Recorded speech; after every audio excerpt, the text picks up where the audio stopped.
Hello students, welcome to my YouTube channel Maths by Amandeep Kaur. This is Amandeep. As you all know, we are discussing the chapter polynomials. In the previous video, we have discussed what is factor theorem and how it is different from remainder theorem. In this video, we will see how to factorize the polynomials using the two methods. As you can see on your screen, the first one is using factor theorem and second one is using middle term splitting. In this video, we will see these two methods one by one, and we will also solve some of the examples using these two methods so that it will be easy for you to understand the whole concept, and you can easily solve the questions related to these two methods. These two are the only methods which are mentioned in your book, so do watch the video till end so that you do not form any confusion. So without wasting time, let's get started. The first topic which we are going to start is factorizing using middle term splitting. तो सबसे पहले तो हम ये देखते हैं कि कौन से पॉलिनोमियल्स में हम मिडिल टर्म स्प्लिटिंग वाला मेथड अप्लाई कर सकते हैं और कौन से नहीं। तो सबसे पहले कंडीशन आती है कि जो पॉलिनोमियल होना चाहिए वो क्वाड्रेटिक इक्वेशन होनी चाहिए। क्वाड्रेटिक इक्वेशन मीन्स जिसकी डिग्री हो 2। एग्जाम्पल देख लेते हैं, जैसे कि 2x² प्लस 5x प्लस 9, ऐसे टर्म जिसमें डिग्री क्या है 2, ऐसे टर्म्स में हम मिडिल टर्म स्प्लिटिंग वाला मेथड अप्लाई कर सकते हैं। सपोज अगर हमें कोई ऐसी इक्वेशन दी गई है like 3x³ plus 2x² plus 5x plus 2, तो ऐसी इक्वेशन में क्या है, यहाँ पर आ गया क्यूब, डिग्री हो गई 3, मीन्स हम मिडिल टर्म स्प्लिटिंग यहाँ अप्लाई नहीं कर सकते। तो मिडिल टर्म स्प्लिटिंग अप्लाई करने के लिए सबसे पहले जो हमारा पॉलिनोमियल है वो क्वाड्रेटिक होना चाहिए, राइट। चलिए अब देखते हैं कि इसको सॉल्व कैसे करते हैं। तो इसको समझने के लिए हम एक एग्जाम्पल की हेल्प लेते हैं। हमने एक आपकी स्क्रीन पर एग्जाम्पल अभी आपको पॉपअप हुआ होगा, जो आपको एक क्वाड्रेटिक इक्वेशन दिख रही है, एक क्वाड्रेटिक पॉलिनोमियल है क्योंकि इसकी डिग्री 2 है। तो हम देखते हैं इसको हम किस तरह से फैक्टराइज करेंगे यूजिंग मिडिल टर्म स्प्लिटिंग। तो यहाँ पर मैं आपको स्टेप वाइज बताऊंगी, बट आपको ये स्टेप्स एग्जाम में नहीं लिखने हैं, आपको एग्जाम में डायरेक्ट सॉल्व करना है। ये सिर्फ एक्सप्लेनेशन के पर्पज से हमने यहाँ पर आपको स्टेप्स में बताया है। तो स्टेप 1 में क्या होगा, स्टेप 1 में आपको जो ये पॉलिनोमियल लिखा है इसमें x² का जो कोफिशिएंट होता है, कोफिशिएंट यहाँ पे क्या है x² का 1, x² का कोफिशिएंट और जो लास्ट वाला टर्म है जिसमें x नहीं है उनको आपको मल्टीप्लाई करना है। तो यहाँ पे हम मल्टीप्लाई करेंगे 1 × 8, तो ये आपको पता है 8 आ गया, राइट। स्टेप 2 में आपको क्या देखना है, स्टेप 2 में हमें दो ऐसे नंबर ढूंढने हैं, हमें दो ऐसे नंबर ढूंढने हैं जिनको, देखिए अभी आपको यहाँ पे तीन फंक्शंस दिखेंगे, एक ये दिखेगा, एक ये दिखेगा और एक ये दिखेगा। तो यहाँ पर जो साइन होगा x और जो कांस्टेंट वाला टर्म है वो, यहाँ पर प्लस हो या माइनस हो, जो भी साइन हो वो आपको यहाँ लगाना है, राइट। तो हमें ऐसे दो नंबर ढूंढने हैं जिनको प्लस करने पर 6 आए, मीन्स जो x वाला टर्म है वो आए। तो जिनको प्लस करने पर 6 आए और इन्हीं दोनों नंबर्स को मल्टीप्लाई करने पर जो यहाँ पर टर्म था 8 वो आना चाहिए। तो बताइए ऐसे दो नंबर 4 and 2, जैसे कि आपको पता है 4 + 2 = 6 एंड 4 को 2 से अगर मल्टीप्लाई करते हैं तो 8 आता है, राइट। तो ये आपको क्लियर हुआ। हमने स्टेप 1 में क्या किया, जो x² का कोफिशिएंट था और जो लास्ट वाला टर्म था जिसमें x नहीं था उन दोनों को मल्टीप्लाई कर लिया, राइट।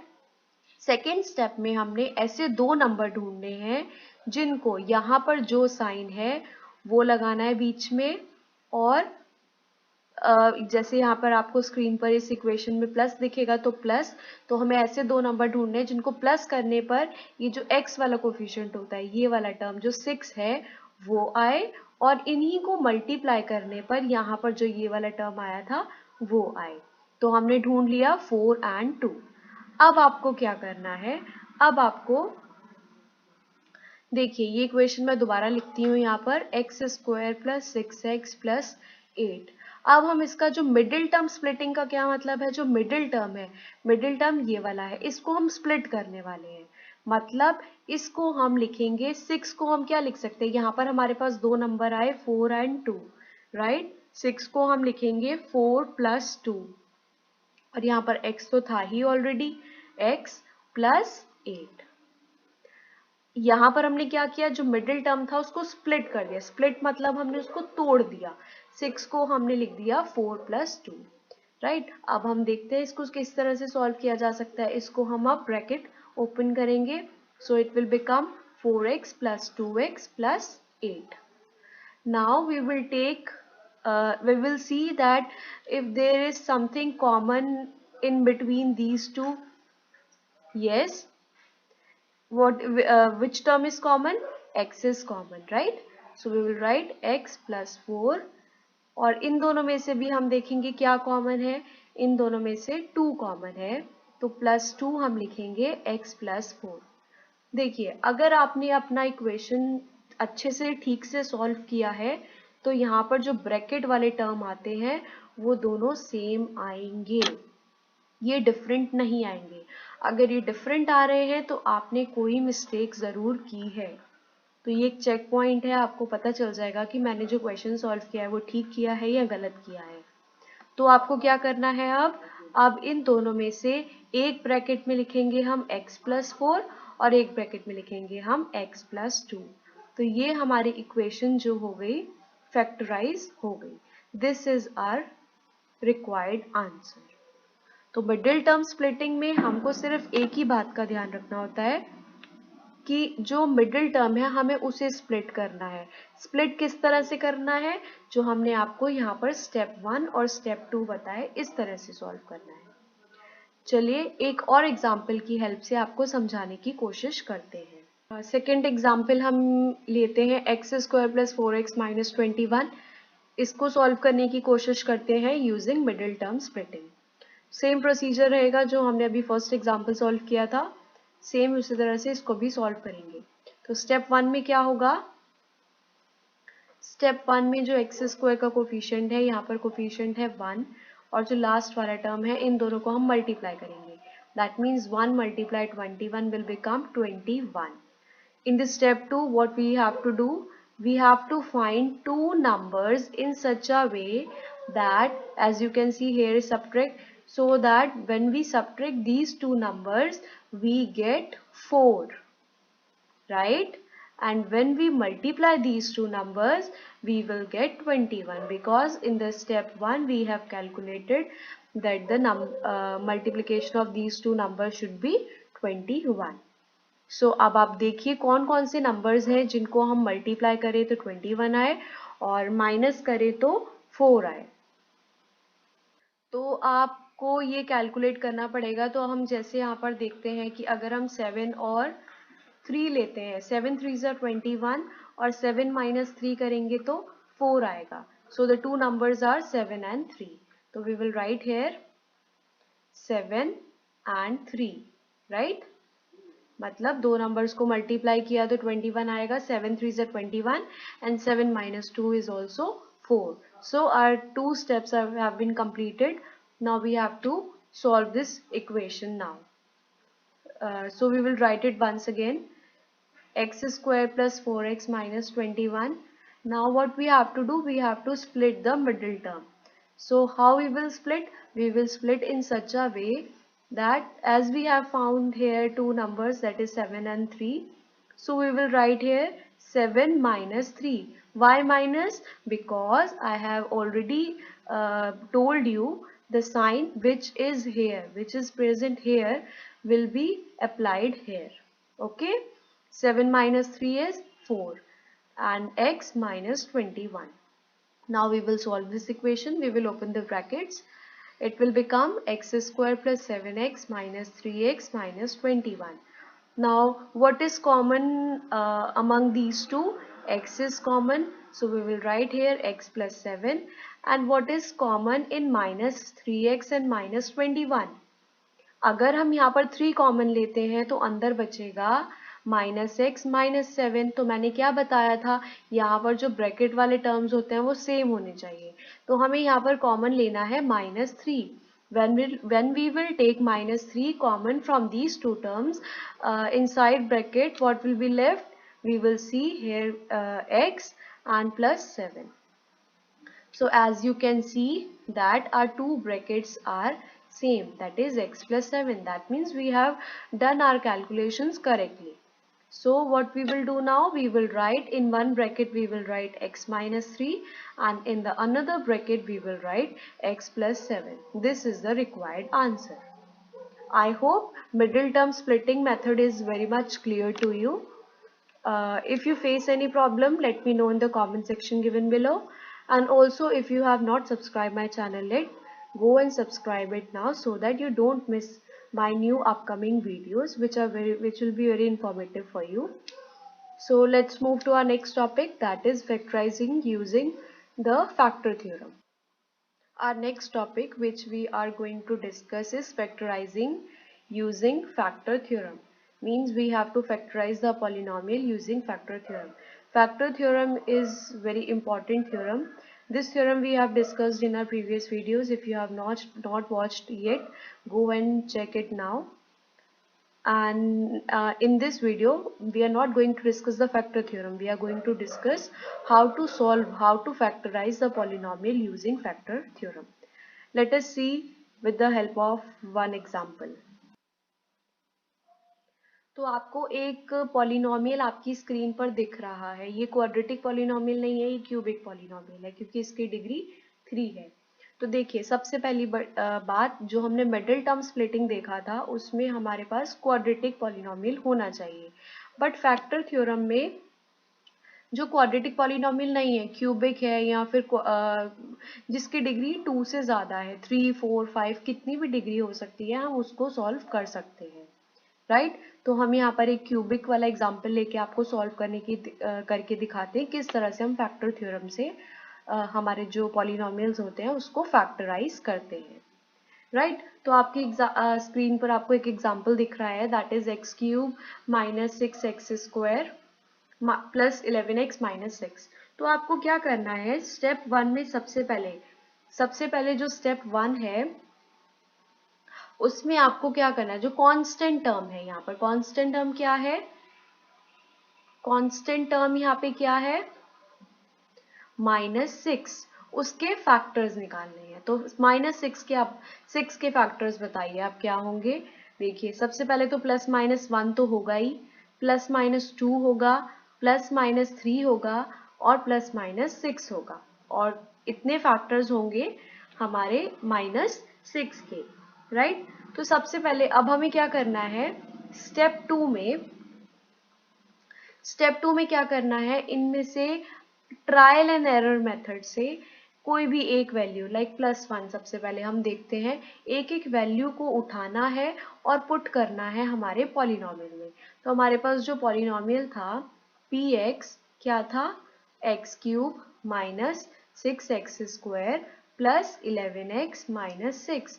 तो हम इसमें पुट करेंगे, लेट्स से हमने 1 पुट किया, अगर हम p1 x की जगह पे हमें 1 पुट करना है तो हमें तब तक इन सारी वैल्यूज को पुट करना होगा जब तक इस पॉलिनोमियल की वैल्यू 0 ना आ जाए। लेट्स सी 1 करेंगे तो 1 cube minus 6 into 1 square plus 11 into 1 minus 6।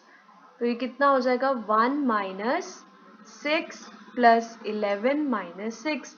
तो आप जब इसको देखोगे तो ये हो गया 12 माइनस 12, दैट मीन्स 0 आ गया। यहाँ पर क्या आया, ये हमारा सॉल्व करने के बाद 0 आया। देखिए सब में 0 नहीं आएगा, वो हमारा गुड लक था कि हमने पहले ये वाला जो नंबर लिया 1 लिया, उसी में ये 0 आ गया। इसका मतलब है जो 1 हमने वैल्यू पुट की, तो जो हमारा पॉलिनोमियल है px, उसमें x-1 जो भी यहाँ पर आता है उसके साइन ऑपोजिट, जैसे यहाँ पे प्लस है +1 में हमारी वैल्यू 0 आई है तो हम यहाँ पर -1 लिखेंगे। सपोज -1 में आई होती तो हम यहाँ +1 लिखते। तो हमारा जो पॉलिनोमियल है x-1 उसका एक फैक्टर है। x-1 is the factor of x cube minus 6x square plus 11x minus 6। इसका मतलब जो हमारा x-1 आया वो इसका एक फैक्टर है, राइट। तो अब हमें क्या करना है, अब देखिए या तो है दूसरा फैक्टर निकालने के लिए हम फिर से और यही वैल्यूज को पुट कर करके देखें, लेकिन यहाँ पर जैसे आपको बहुत इजी दिख रहा है सिर्फ +-1 +-2 +-3 +-6 इसके फैक्टर्स हैं 6 के। बट कई बार क्या होता है ना कि ये वाला टर्म इतना बड़ा होता है कि उसके बहुत सारे फैक्टर्स होते हैं, बट ये पॉसिबल नहीं है कि आप हर फैक्टर पर उसकी वैल्यू को चेक करो। तो इसका एक बहुत ही बेस्ट मेथड है, आप क्या करो, आप इस x-1 को इस वाले पूरे पॉलिनोमियल के साथ डिवाइड कर दो। डिवाइड किस तरह से कर दो, जैसे हमने प्रीवियस जो हमारी इस चैप्टर की एक्सरसाइजेज में सॉल्व किया था उसी तरह से आप डिवाइड कर दीजिए। चलिए देखते हैं डिवाइड करके क्या आएगा। It will become x cube minus 6x square plus 11x minus 6। तो हम इसको डिवाइड करने वाले हैं x-1 के साथ। एक बात का ध्यान रखिए, x-1 इसका अगर फैक्टर है तो इसका जो डिवाइड करने के बाद जो रिमाइंडर आएगा वो 0 आएगा, राइट। तो यहाँ पर हम लिखेंगे सबसे पहले x square, it will become x cube minus x square. When we have to subtract this, it will become minus 5x square plus 11x minus 6, right? Now we have to write here as minus 5x. It will become minus 5x square minus 5x. Now subtract, again subtract. It will become 11 minus 5 is 6x minus 6, and we have to write here 6. So this will become 6x minus 6. So when we will subtract these two, we will get remainder as 0, right? तो आप देखोगे कि जैसे कि reminder 0 आया तो जो हमने पॉलिनोमियल लिखा था, हमारे पास पॉलिनोमियल क्या था, हमारा पॉलिनोमियल था x cube minus 6x square plus 11x minus 6। इसको हम किस तरह से लिख सकते हैं, इसको हम लिख सकते हैं, देखिए एक तो इसका फैक्टर आया x-1 और जो दूसरा टर्म आया वो आया x square minus 5x plus 6। इतना आपको क्लियर हुआ। यहाँ पर हमने कुछ नहीं किया है, डिवाइड करने के बाद जो हमारा क्वोशिएंट आया उसको यहाँ एक ब्रैकेट में लिख दिया और x-1 तो एक इसका फैक्टर था ही। तो अब इसका मतलब ये है, अगर मैं इन दोनों ब्रैकेट्स को अगर मैं मल्टीप्लाई करूं तो मेरे पास ये वाला पॉलिनोमियल आ जाएगा, राइट। तो अभी क्या करना है, अभी हमारा क्वेश्चन पूरा सॉल्व नहीं हुआ है। अब आप देखोगे कि यहाँ पर क्वाड्रेटिक इक्वेशन हमारे पास आ गई है, तो क्वाड्रेटिक को आप सिंपली मिडिल टर्म स्प्लिटिंग से सॉल्व कर सकते हो। तो हम इसमें कुछ भी नहीं करेंगे, अब हम ये x-1 तो साथ में चलेगा ही, बट हम यहाँ पर मिडिल टर्म स्प्लिटिंग वाले मेथड से हमारी ये वाली क्वाड्रेटिक इक्वेशन को सॉल्व कर लेंगे, राइट। मिडिल टर्म स्प्लिटिंग हमने अभी अभी डिस्कस किया है। तो फर्स्ट स्टेप में क्या था, फर्स्ट स्टेप में था हमें दो नंबर्स को मल्टीप्लाई करना है। एक्स स्क्वायर का कोफिशिएंट है 1 और एंड में वाला टर्म है 6, दैट मीन 6। और सेकेंड स्टेप में ये था कि हमें ऐसे दो नंबर लेने हैं जिनको हम प्लस करें तो 5 आए और मल्टीप्लाई करें तो 6 आए। बताइए, 3 2 ज़ा 6, 3 एंड 2 को ऐड जब करेंगे तो 5 ही आएगा। चलिए let's split the middle term, it will become 3 + 2 x + 6। तो हम क्या करने वाले हैं, हम ये पहले वाले ब्रैकेट को कुछ भी नहीं करेंगे और सिर्फ सेकेंड वाले ब्रैकेट को सॉल्व करते हुए चलेंगे। It will become x-1।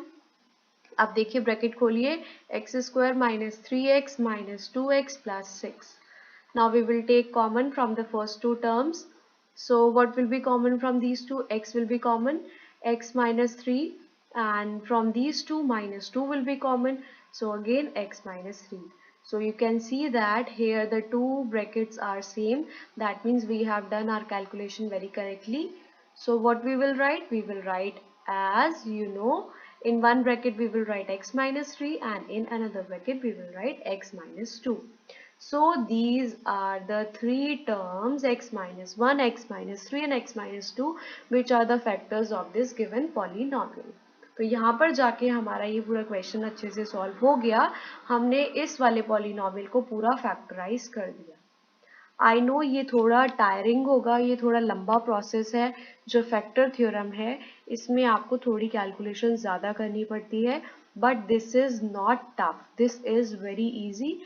What you need is to concentrate on the signs and on the calculation.